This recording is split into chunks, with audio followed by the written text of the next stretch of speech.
I'm the breadwinner here and you have no say, because I'm the breadwinner. I'm the one who feeds you. What are you talking about when I'm the one who feeds you? Shut your mouth. How do you expect jiggy when you are not meeting her halfway? You just don't get jiggy just like that. I don't know. That's my opinion. You see, women now want to abuse men because they are on their visa. You cannot, as a man, you cannot speak and say, stop doing that. They say, hey, remember I'm on my visa, I can have you sent back home. Welcome back, guys. Today we are going to be talking about bringing our families to UK. It is one of the most exciting feelings when you finally receive, whether it's your husband or your children or your partner at the airport there. It's a really beautiful feeling, but I have spoken to many people and it seems like that feeling is short-lived. When people come here, it's only the wife or the husband who's the nurse who's going to be getting a good job. And the spouse, whatever job that was having at home, is going to face challenges getting that job. So basically, the wife becomes the breadwinner. Why I'm saying the wife is because most nurses are women. From the information that I gathered, it seems like when women are breadwinners, they tend to grow.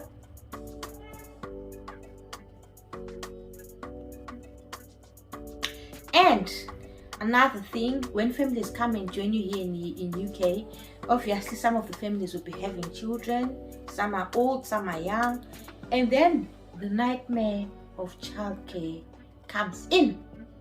And another thing, just because I said the wife is going to be the breadwinner, there are other challenges which come into play as well. There is a lot of marital conflict. So today I am going to be sharing with you some of the challenges that you are likely to face when you come here to UK or when your family joins you here in UK. So this is going to be in two parts. Part one, I'm going to be sharing the challenges, and part two, I'll be sharing the solutions to the problems that you may come across, and maybe there might be a part three, because hey, the problems are so many when you come here to UK. So let's get into it. I heard they asking for the queen. I'm a bad bitch, she's a savage. Look back while I twerk. No comparison. I'm a savage, yeah. Classy, bougie, ratchet, yeah. Sassy, moody, nasty, yeah. Acting stupid, what's happening? Bitch, what's happening? So guys, today I'm going to be sharing with you real life stories. I had to, because I've seen so many stories, I just had to pick a few of the stories so that I share them with you, so that you actually get a picture of what really transpires when you are here in UK. So the thing is, when your spouse joins you here, obviously if you're coming from a culture like mine, the tendency is we expect men to be the ones who take care of us as women. We expect men to take care of the bills, to buy the groceries, to buy the car, to pay rent and all those things. But when your spouse comes and joins you here, it doesn't matter whether he was a lawyer, whether he was a CEO, whether he was a manager at a bank, or he was an engineer. When you come here to UK, it is not easy for you to secure a job that you are having back home. So the kind of work that is available is what we call the minimum wage job. So this minimum wage job, some men don't want to do it. And if we're looking at minimum wage job, we're looking at jobs like maybe being a carer, being a shopkeeper, or packing goods in the shops, cleaning, doing dishes, being a kitchen assistant, working in the laundry to wash laundry, and things like that. So I'll give you an example of a situation which I came across on Facebook. It goes like, so this man says, when I came to the UK, I endured a lot of domestic abuse from my wife. He said, if I wasn't strong, we would have divorced by now, but I humbled myself and accepted my fate. I have been married to her for more than 25 years in Zimbabwe. I was the breadwinner. I paid all the bills, mortgage and school fees, bought all the furniture and bought her a car. I never asked for her pay. I considered it as her pocket money. But when I came here, she came before me and got into nursing. The tables were turned and I found myself on the receiving end. I was on her visa. She was working for an agency as a nurse and getting paid between £30 and £40 per hour. And I was working as a cleaner in a big retail shop. Imagine, from being the CEO of a company that employed more than 250 people with my own company secretary to a cleaner. I was getting pittance compared to my wife, less than £8 an hour. My wife was earning 5 times my salary. Our roles were reversed. She was now paying the bills while I bought food. so when you are looking at this situation, you see, guys, this is someone who was a chief executive officer in Zimbabwe.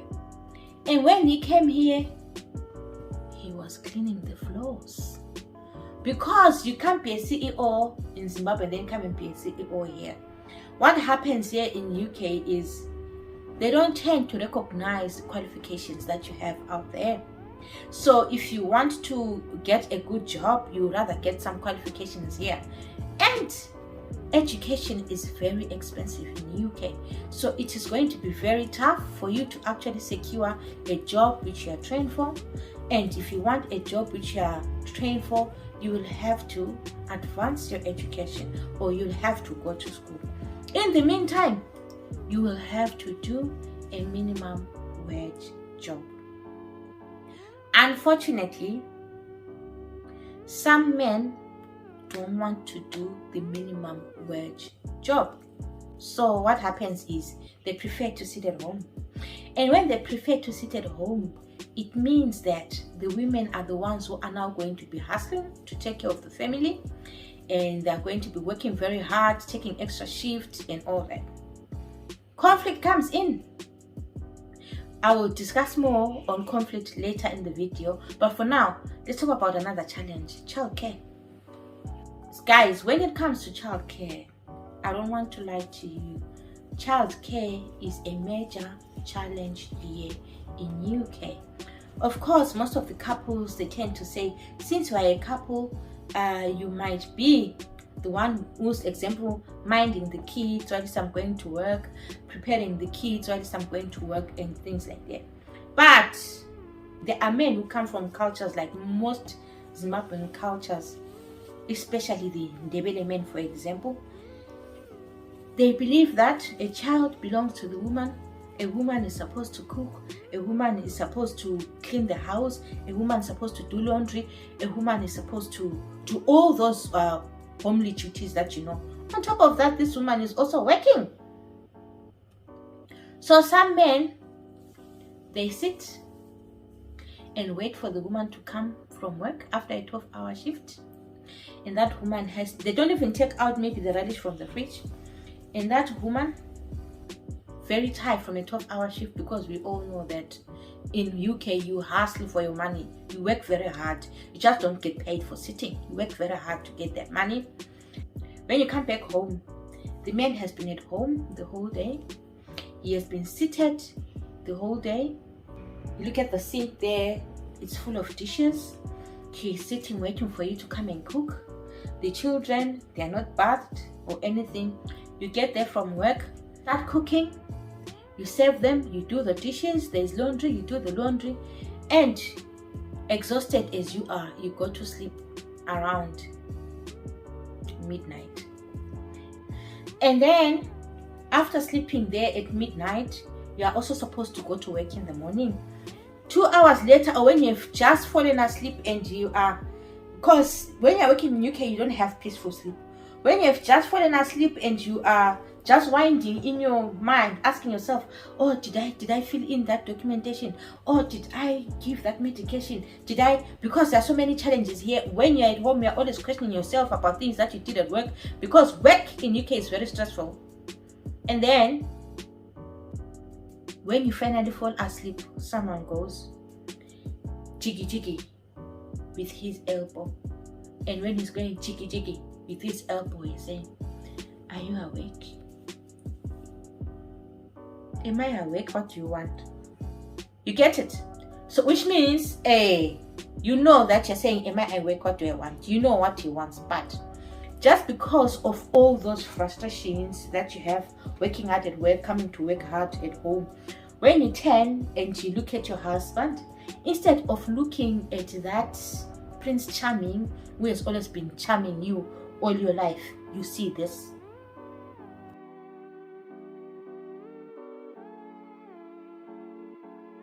And how do you become intimate with such a person?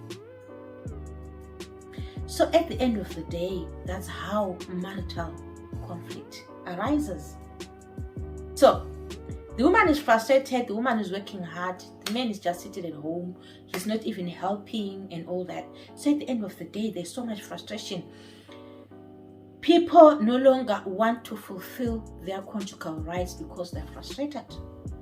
And the man, being an African man, doesn't understand why this woman is so frustrated, and why is she not giving it to me when I'm supposed to get it? You get it? Right. Then men are surprised, they're asking themselves, why is she not giving it to me? She's my wife, she's supposed to be giving it to me. But you are not helping her. You are not meeting her halfway. How do you expect jiggy jiggy when you are not meeting her halfway? You just don't get jiggy jiggy just like that. I don't know. That's my opinion. Anyway, let's move on. Another challenge which comes in is when it comes to childcare. It is easy for someone to tell you that I am going to help you with this, I am going to help you with that. Believe me, I'm a single mother with 2 children, and I know the challenges that we face when we are here. Even the people that you're expecting that, oh, this one is my friend, she's going to help me. I'll give you an example. I had a friend, very close friend. I'll take her to work with me. I'll do everything. We laugh together. We go out together. We do things together. And when I was going to work, before she even had a car, I would go pick her up and do all those things. Even when she was desperate and said, oh, I've been kicked out of this accommodation and I don't know what to do. I was like, no, it's fine. Come and stay with me until you find your feet. And then one day, when I was preparing to go to work, my daughter started vomiting. She was vomiting. And then after vomiting, I checked her temperature, and the temperature was 40.3 degrees Celsius. I was like, no, this child is very sick. And obviously, I cannot go and leave her with someone when she's sick. And obviously, from my own assessment, being a pediatric nurse, I said this temperature, when she's like this, when she's vomiting like this, she's obviously going to be sick for a number of days. So I can't go to work for the next 3 or 4 days. But let me ask my friend to say, since you're not working on this day, can you swap shifts so that you work my shift and I work yours on this particular day, so that I don't lose on hours? Because you see, being a hustler, you can't afford to lose 1 day or 2 days of work, you see. So she says to me, I'm sorry, I'm busy on that particular day, I've got things to do.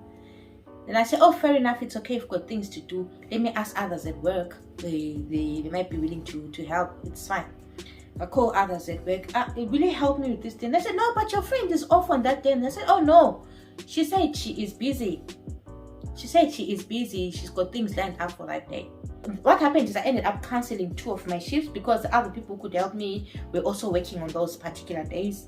So when I cancelled 2 of my shifts, this friend of mine whom I had asked to help me to exchange shifts, she was called at work to say, Pauline has cancelled shifts and you are off on those days.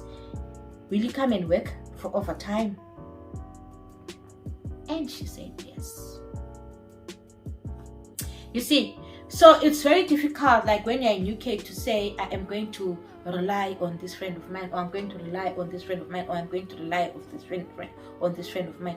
You need genuine people to actually rely on, because even some friends will say, oh, don't worry, I've got my 16-year-old daughter, or I've got my 16-year-old son, you can stay with your kids. Whenever you need help, you can come, you can bring your kids, it's all going to be fine and all that. But they can only do that for a short period of time. And after doing that for a short period of time, you hear someone say, do you know that others, they actually pay £20 per night per child for them to sleep over? And then you start thinking £20 per night per child, that is like £40 every day. So if I'm working 20 days a month, what is 40 by 20? I don't know maths, you can calculate that. You see, so those are some of the challenges that you face when you come here to UK. It's not all rosy. You can come across a situation whereby you are going to your friend in the morning with your daughter or with your son, and you want to go to work, and you knock at the door. You make an arrangement and you knock at the door, and they don't open the door for you. Until we end up looking through your phone to say, who else do I know who could be off? And I know this person, but I haven't spoken to her in the past 3 or 4 months. Let me just call and ask, maybe she might help me. Hi, may I please come and leave my child with you? Then you go and leave your child there. But then, is your child happy there? Is your child happy with being taken to this home today, and that home tomorrow? In addition to that, your child has come from Zimbabwe, from Nigeria, from the Philippines, or wherever. And when you look at those places, where do kids play? They play in the streets. You come back from home, you rush, you want to go and play in the streets. They've got friends all over. The whole neighborhood comes and gathers and they play in one place. But here in UK, there's nothing like that. So this child has come in all the way from Zimbabwe. First week they're with the mother because the mother is off. Next week, they're at Susan's place. The next day, they're at Samantha's place. The next day, they're at Vivian's place. The next day, they're at Mandla's place. And on top of that, you are taking them to a new school, and when they go to that new school, they are the only ones who are black, or they are the only ones who are Indian, or they are the only ones who are a Filipino. So this child now has trauma of jumping from house to house, and then this child goes to school and she is the only one who's black. Culture shock. And this child doesn't even speak English, by the way. The child is not even able to speak English. And this child is going to be asked by other children, why is your skin brown? Why is your hair like my daughter? Last week at school, I had undone her hair. And when she went to school, they spent the day chasing her around saying she's got broccoli hair. So they spent the whole day running after her, broccoli. So all those things are traumatic to someone who has changed the environment. Not only that, they can't play with anyone. They can't play with anyone because it's a new environment. So they're always confined within the 4 walls of the home. So what do you think is going to happen to that child? It's only in the United Kingdom where children are said to be suffering from depression. It's only in the United Kingdom where young children, teenagers, commit suicide. Those things were not common in my country. Have you ever asked yourself why those things are common in our country? It's because when we come here as parents, we even neglect that role of being a mother. We even neglect that role of being a father who's going to be listening to our children. We are just throwing our children from home to home to home to home, and we are neglecting them emotionally because we are tired most of the time. You're coming from work, 12 hours is a long time, and then you've got chores, I don't know, chores or chores, whatever. You've got chores that you're supposed to do in the house, and you do those, you are tired most of the time. And in the morning, in the event that, okay, maybe you're just exchanging with your husband who is working, you are basically exchanging those children at the door. You no longer have time for your kids. And that is the greatest cause of depression amongst children. And you also realize that, but this child, no, she was such a good girl back home, and she is now a delinquent, or his her behavior is unbecoming. You are neglecting your child. You are not giving your child the attention that they need. Now let's talk about marital conflict. We've already touched on marital conflict anyway, but there are other things which cause marital conflict. Sometimes when a woman sees that a man is not the provider of the home as he's supposed to be the provider of the home, like I said in the beginning of the video, they tend to grow a big head.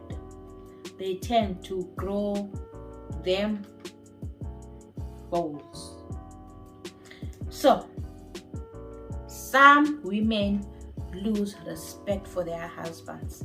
And when I say some women lose respect for their husbands, let me go back to this complaint that I saw on Facebook as well. So this man says, I also work, but mostly night shift.